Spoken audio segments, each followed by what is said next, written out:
Hi everyone, and welcome to Top 5. This video I'm looking at what I think are the top 5 animated films of all time. While most cartoons are almost always aimed at children, animation as a medium is far from restricted to just a child audience, with successful studios like Pixar appealing to both adults and children alike. With a vast variety of different styles and methods of animation, it seems now only really limited to the creator's imagination, and so animated films often push the boundaries of filmmaking entirely, with some new invented films being painstakingly created every year and by far some of the most original and creative concepts out there. I have limited my list to one studio entry per film, otherwise in likelihood this would just be a Disney and Pixar list, and I may still do those as a countdown one day.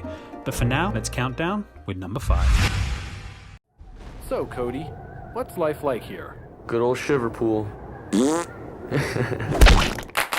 It really wasn't that easy for him growing up. My brother was the big egg, I was the little egg. He never really knew his father. I'm not the only kid on the island whose dad was, eaten. Surf's Up is perhaps the most unknown film on this list, and it really shouldn't be. Besides the beautiful animation of this film, which is stunning, it was actually the way this film was made that is why it's made its way onto this list. The film is told or documented as a mockumentary style, with the animators taking their time to really add in all such magnificent detail as though this film really was a documentary. Cameras go out of focus, sound booms are seen, voices trail off as microphones leave them. The whole film is crafted so brilliantly that you could believe this was a documentary about surfing penguins. And as silly as the story might sound, it works. Even the way the actors recorded their lines is unique for this film.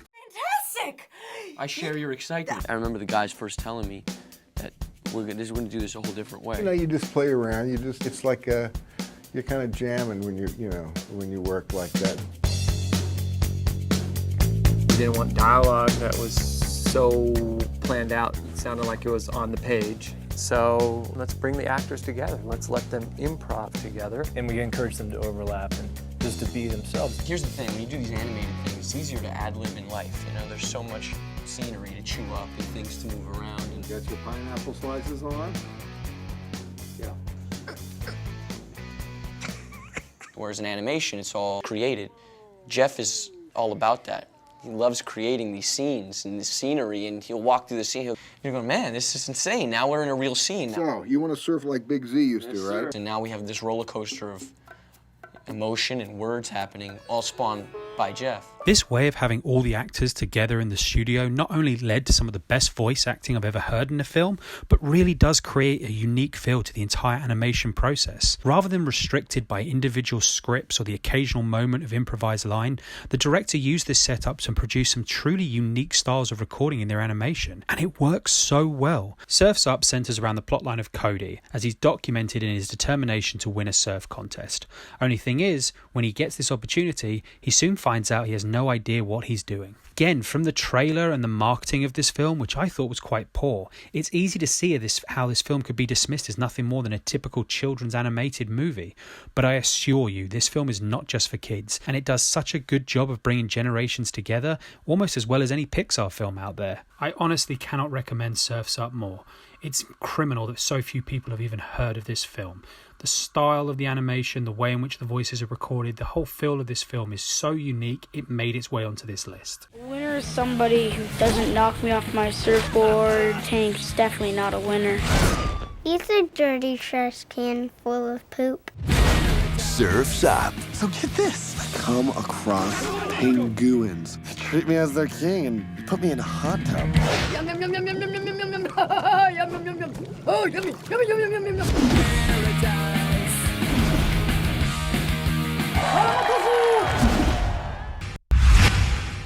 You can't put a top list of animation together without exploring the wide range of different artwork and styles out there. While of course all animation is painstaking and so much effort goes into every element, in my opinion stop motion may just be one of the hardest methods of not just animation but filmmaking as well. And while a lot of credit should go to Nick Park, who created Wallace and Gromit as well as Chicken Run, the highest grossing stop motion animation of all time, there is one in my opinion that tops even Nick's impressive career.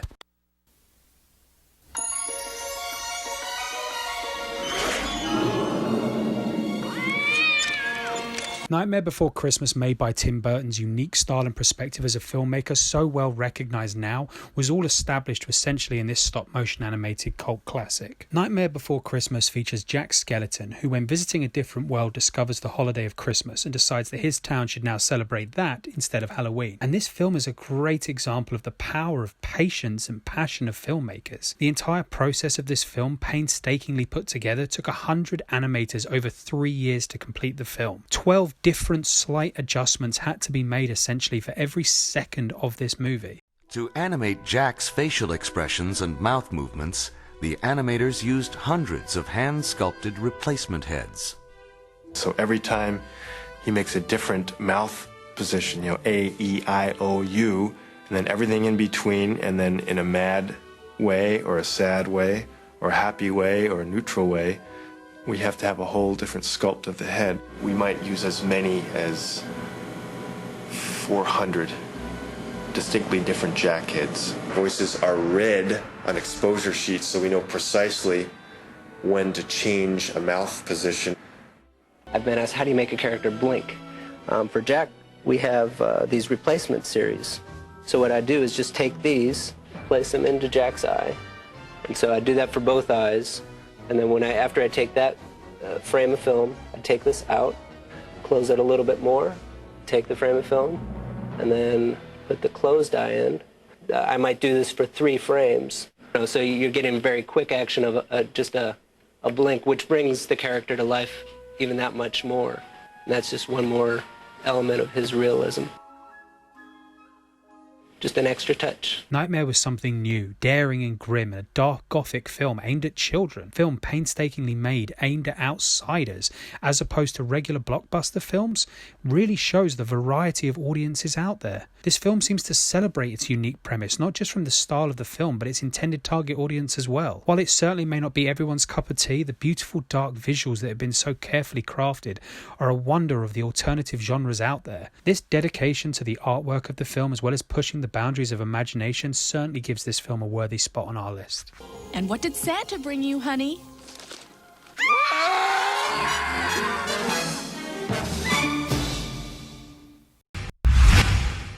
Now, of course, when looking at animation, it'd be wrong to just stick with Western filmmaking, as there are so many different styles out there. Animators around the world are producing really fantastic work. But when one of those films manages to break international boundaries and not only establish itself as a really successful animated film, but even go on to influence Western animators and other filmmakers alike, then it has to, of course, be included on this list.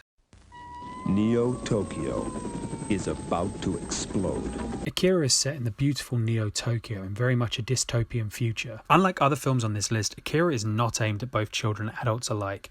With a certificate of 15 in the UK, this animated film is far more adult in content. And uniquely because of this, I think fully benefits by producing some truly excellent and violent, if not somewhat disturbing scenes. Detail in this film is truly spectacular, with a real sense of consequence to the action and violence that's rarely explored in film, let alone explored in animation. Technology has of course moved on very quickly, but when watching Akira, it's so easy now to overlook that this film was made by hand. Each frame of this film was hand painted and crafted attention to every detail of the film. And while all of these films on this list share that quality in common, it's how this film and its cinematic quality translated so well in Akira that truly makes this film all-inspiring. Once you understand how this film was made, and as mind-bogglingly crazy as it may be, you can understand how this film has influenced so many filmmakers. Christopher Nolan himself often refers back to this animated film as some form of inspiration for almost all of his movies. Akira is stunning, and I highly recommend watching how it was made, even again referencing Nerdwriter on how to animate light before watching this film, so you really take in every detail of this stunning film. Everything in this was created by hand, from the light to the facial expressions to the painstaking backgrounds. Akira is beautiful, with a stunning story and excellent action to keep you entertained.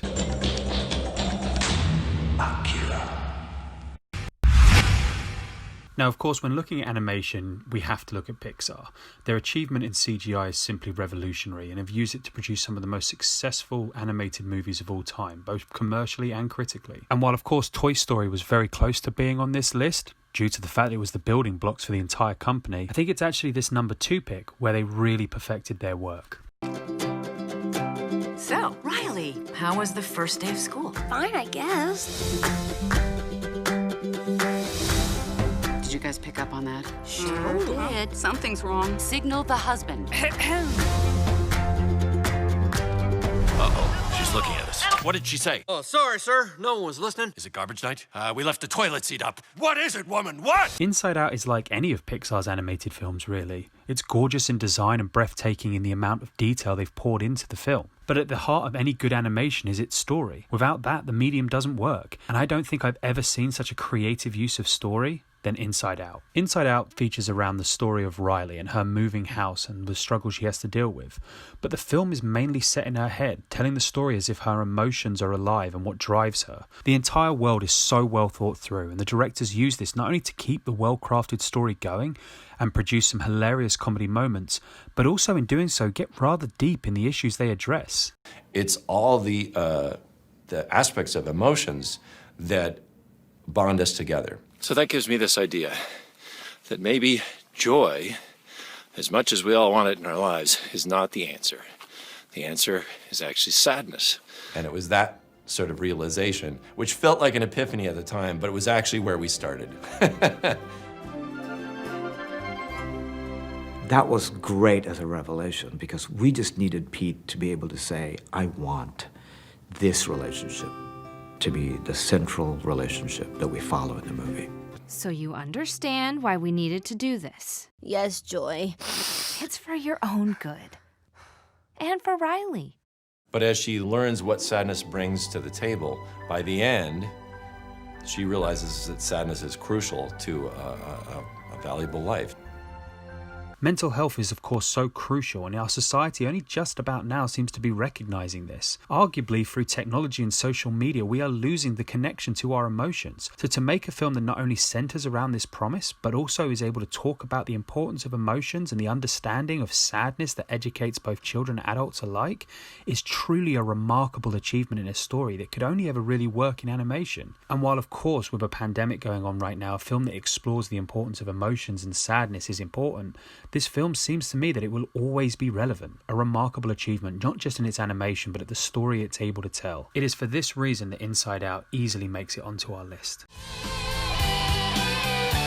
You can't focus on what's going wrong. There's always a way to turn things around.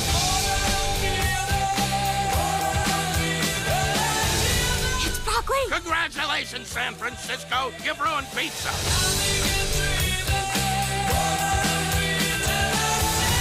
Who's the birthday girl? Brain freeze!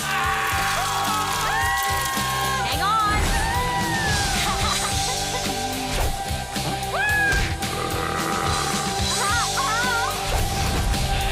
Riley, here we come! Pixar is a hard act to follow.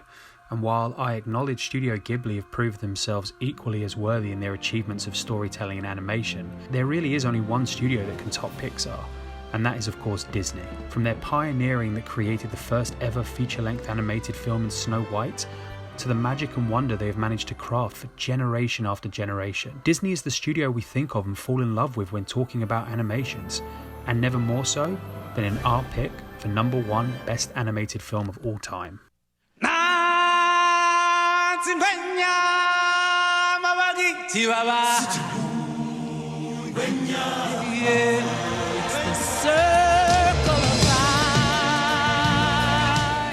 You were probably able to guess that we were going to pick The Lion King at some point on this list, and that in itself speaks volumes about this film. This was Disney's first original story, and although some have argued it's based off Hamlet, either way it's still adored by both children and adults alike decades after this film was made. The soundtrack is one of the finest original musicals for an animated film ever.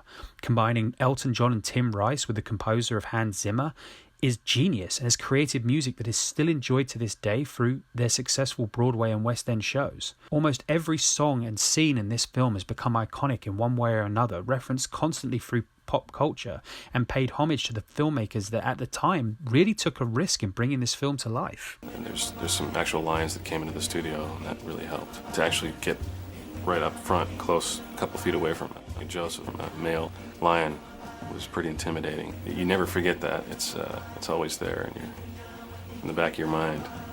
In the story, he had to feel like the strongest lion in the pride. And when I was looking at Joseph, I was thinking, well, I've got to get this type of strength into these drawings. In the drawing, I would exaggerate some certain anatomical things like the shoulders and the arms and the size of the head and things more than you would see in nature, because that would help to sort of sell the difference between him and the other lions. Actor, even though we work with a pencil, we don't put ourselves in front of the screen, but it really is acting. People ask me sometimes, oh, you have to do all these drawings and aren't you getting bored? And we don't think about drawing, we think about acting. He basically says, idiots, I will be king. I'm trying to figure out who this character is and what he's going through emotionally at this point. And of course, I work for a director. We've got the voice, Jeremy Irons does his part. But then I come in and I really put a performance on the screen. Precisely. There is a phenomenal blend of emotion within this film, from thrilling moments of action to gripping suspense to comedic, hilarious one-liners and genuine child traumatizing sadness within this tale. I mean, let's face it, we've all cried watching this film. The more recent remake of The Lion King, while I agree is impressive for his CGI, I feel shows that the original Lion King was something truly special. In my opinion, the remake lost that something special, the heart of this film as it were.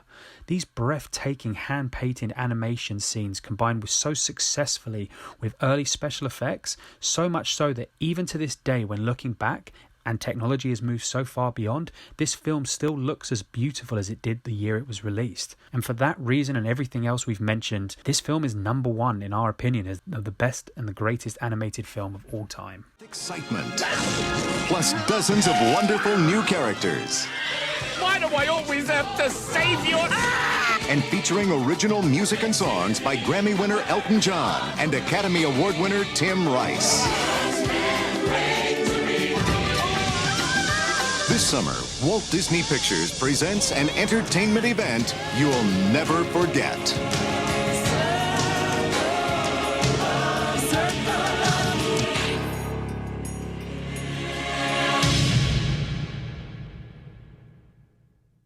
Well, that's it. Did you agree with my list? Any thoughts, please feel free to email me. And if you want me to cover a topic in particular, just let me know and I'll make sure I cover it in the top 5. Next video, I'm going to be looking at what I believe are the top 5 greatest endings to a film. But for now, thanks for watching.